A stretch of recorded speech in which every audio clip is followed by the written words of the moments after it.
Assalamualaikum warahmatullahi wabarakatuh.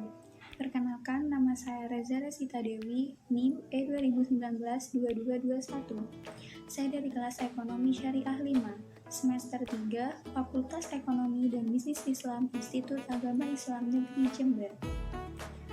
Alhamdulillah, saya masih bisa diberikan kesempatan untuk bisa kembali memberikan tanggapan atau kritik terhadap video penjelasan konsep dasar pendapatan nasional dari dosen saya, yaitu Dr. Abdul Wadud Nafis LC MEI selaku dosen pembimbing mata kuliah Ekonomi Makro Islam,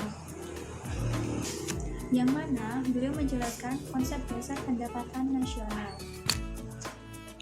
Beliau menjelaskan mengenai definisi dari pendapatan nasional. Di sini saya memiliki pengertian yang berbeda dari pendapatan nasional itu sendiri. Saya pernah mempelajari pendapatan nasional di SMA, yaitu di SMA IPS. Nah, saya pernah membaca buku di UN SMA IPS itu bahwasanya pendapatan nasional merupakan jumlah pendapatan yang diterima oleh seluruh masyarakat atau pemilik faktor produksi di suatu negara selama 1 tahun atas penyerahan faktor-faktor produksinya.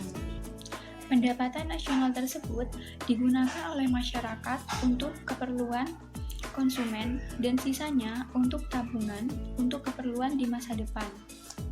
Karena kan kita tuh nggak hanya akan hidup di masa sekarang kan, tapi kita juga akan hidup di masa depan. Yang mana kita belum tahu di masa depan itu akan terjadi masalah-masalah yang seperti apa. Jadi kita harus mempersiapkannya dari sekarang untuk kehidupan di masa depan. Kemudian Bapak juga menjelaskan tentang konsep pendapatan nasional itu sendiri. Saya setuju dengan 6 konsep pendapatan nasional yang dijelaskan oleh dosen saya. Akan tetapi, dari buku UNS MA IPS yang saya baca, itu mengenai rumus PI ya, pendapatan perseorangan atau personal income. Nah, di buku itu menjelaskan bahwasanya rumus dari personal income yaitu NNI atau Net National Income ditambah dengan transfer payment dikurangi buka kurung laba ditahan ditambah iuran asuransi ditambah iuran jaminan sosial ditambah pajak perseroan tutup kurung.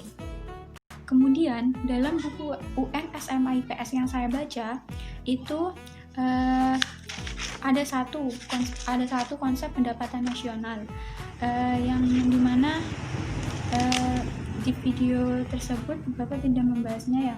Itu ada pendapatan nasional, harga berlaku, dan harga konstan. Maksud dari pendapatan nasional menurut harga berlaku itu ya, suatu nilai barang dan jasa yang dihasilkan suatu negara dalam satu tahun dan dinilai menurut harga-harga yang berlaku pada tahun tersebut.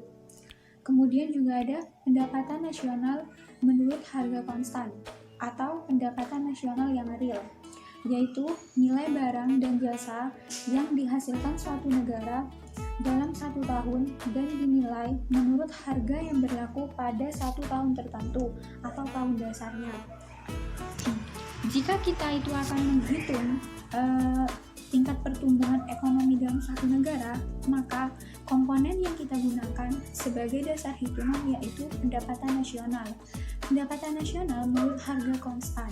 Karena menurut harga konstan itu pendapatan nasional itu lebih mencerminkan kenaikan produksi secara nyata atau menghilangkan unsur kenaikan harga atau inflasi. Kemudian dosen saya juga menjelaskan manfaat dari perhitungan pendapatan nasional. Saya setuju mengenai 9 manfaat perhitungan pendapatan nasional yang dijelaskan oleh dosen saya. Kemudian juga dosen saya menjelaskan tentang metode penghitungan pendapatan nasional. Metode penghitungan pendapatan nasional itu ada 3 ya. Yang pertama itu metode pendekatan nilai produksi, dan yang kedua itu metode pendekatan pendapatan, dan yang ketiga itu metode pendekatan pengeluaran. Saya setuju dengan ketiga metode penghitungan pendapatan nasional tersebut. Metode pendekatan nilai produksi itu ya metode yang dilakukan dengan menjumlahkan nilai produksi tiap-tiap sektor ekonomi atau menjumlahkan seluruh nilai ekonomi, menjumlahkan seluruh nilai kegiatan ekonomi yang dihasilkan dari suatu perusahaan. Yang kedua, metode pendekatan pendapatan ya. Metode pendekatan pendapatan di sini itu dihitung dengan cara menjumlahkan seluruh pendapatan yang diterima masyarakat yang memiliki faktor produksi atas penyerahan faktor produksi kepada rumah tangga produsen. Jadi menjumlahkan semua faktor produksi yang diserahkan kepada rumah tangga produsen. Kemudian yang ketiga itu metode pendekatan pengeluaran. Nah, metode pendekatan pengeluaran di sini tuh dihitung dengan menjumlahkan seluruh pengeluaran tiap-tiap pelaku ekonomi. Jadi semua pengeluaran tiap-tiap pelaku ekonomi di berbagai sektor itu dihitung semuanya. Dan kemudian Bapak juga menjelaskan pendapatan nasional dalam perspektif Islam itu sendiri ya. Saya setuju dengan 4 pendapatan nasional dalam perspektif Islam yang dijelaskan oleh Bapak. Dan kemudian yang terakhir itu Bapak juga menjelaskan sumber-sumber pendapatan nasional dalam ekonomi Islam. Itu tuh ada 9 sumber ya yang dijelaskan oleh Bapak. Yang pertama itu ada ghanimah, yang kedua itu ada sedekah, terus yang ketiga itu ada infak, terus yang keempat itu ada zakat, terus yang kelima itu ada yusr, terus yang keenam itu ada jizyah, dan yang ketujuh itu ada kharaj, dan yang kedelapan itu ada pajak tambang dan juga harta karun, dan yang kesembilan itu ada wakaf. Nah, saya setuju dengan 9 sumber pendapatan nasional dalam ekonomi Islam yang dijelaskan oleh Bapak tersebut. Mungkin hanya itu yang dapat saya berikan mengenai kritik atau tanggapan. Kurang lebihnya mohon maaf apabila ada salah kata dan kekurangannya. Wabillahi taufiq wal hidayah. Wassalamualaikum warahmatullahi wabarakatuh.